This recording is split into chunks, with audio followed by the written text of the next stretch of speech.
During yesterday's devotional, I mentioned that one of the quirks of our Reformed tradition is that we put a greater emphasis on glorifying God than we do on our own personal salvation.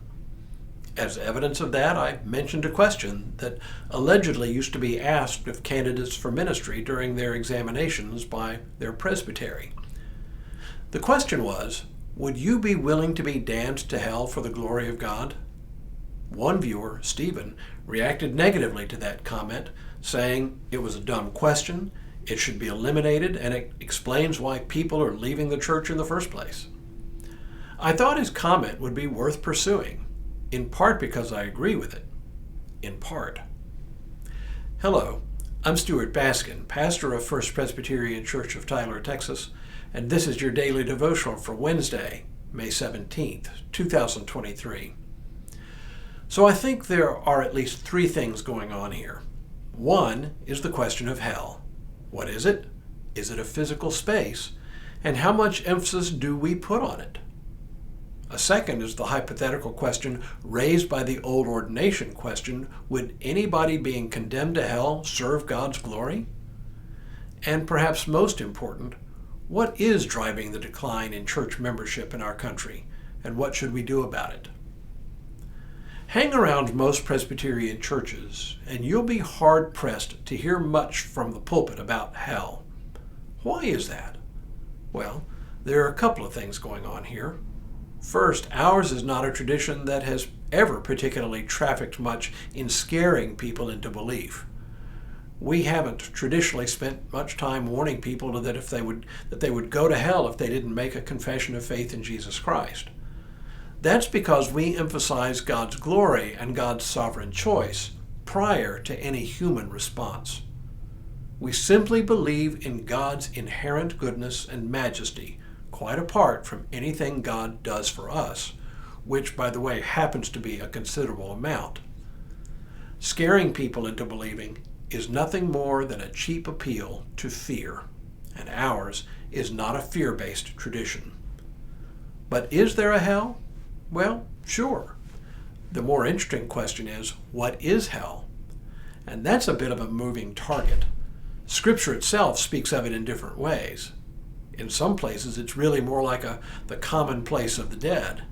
In other places, it is where the souls of the condemned or the damned go for eternal punishment.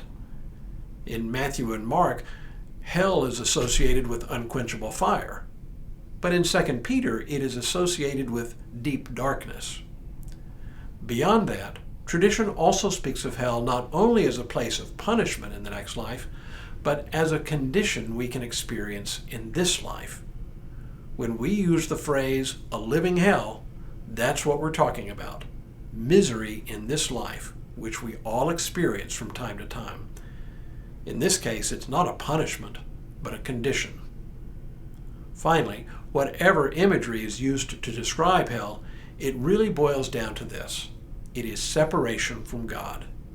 And the good news is that we are never so far removed from God that God cannot reach us and redeem us. That's what's referred to in 2 Peter when Jesus, after his crucifixion but before his resurrection, preached to the souls in prison. It's also what is meant in Psalm 103, which says, "Bless the Lord, O my soul, and do not forget all his benefits, who also forgives you all your iniquity, who heals all your diseases, who redeems your life from the pit." As for the second part of Stephen's comment, that the old ordination question about being willing to be damned to hell for the glory of God is dumb and should be removed, no one ever seriously asks that question anymore. Today, it's mostly used as a punchline, a kind of inside joke among ministers. As far as that goes, his objection is right, though. God's glory is not served by someone being damned to hell. But I think he misses the underlying point.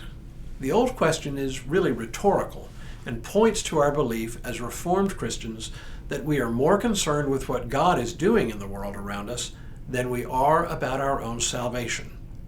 And that's really saying something, for we human beings are pretty egocentric by nature, and we pretty much are always concerned with the question, what's in it for me, whatever it is.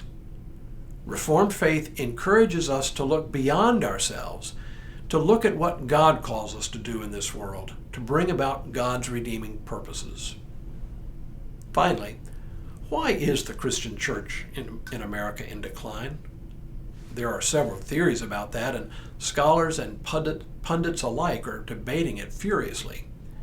It is an area that is tailor-made for confirmation bias to cloud our judgment.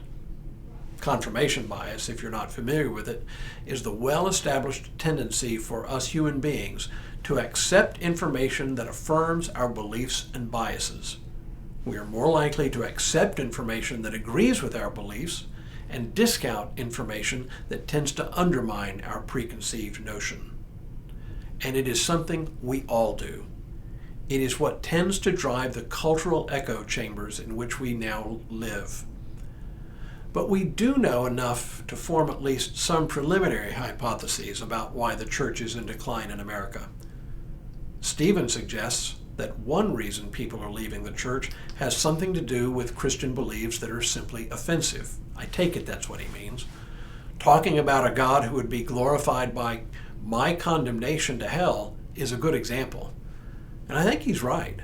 But of course, there is more than that going on. Much more. I'll devote a series that talks about those reasons later on. But let me right now simply thank Stephen for his comment to yesterday's devotional. Thoughtful comments are always welcome. And let me simply conclude by underlining something I am proud of in our Reformed tradition, and that is that we make at least an attempt to place God and God's will and God's ways in the world above our own personal interests.